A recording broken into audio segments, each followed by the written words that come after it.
নতুন বছরে এই ৮টি কথাকে শিক্ষা হিসেবে নাও। সাফল্য তোমার পায়ে এসে পড়বে। ১. লক্ষ্য স্পষ্ট করো।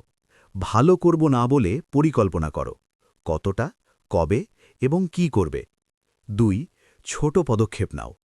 প্রতিদিন অল্প উন্নতি বছর শেষে বড় সাফল্য এনে দেয়। ৩.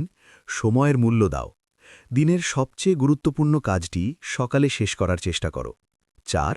শিখতে থাকো। প্রতিদিন অন্তত কিছু সময় নতুন কিছু শিখতে ব্যয় করো। ৫.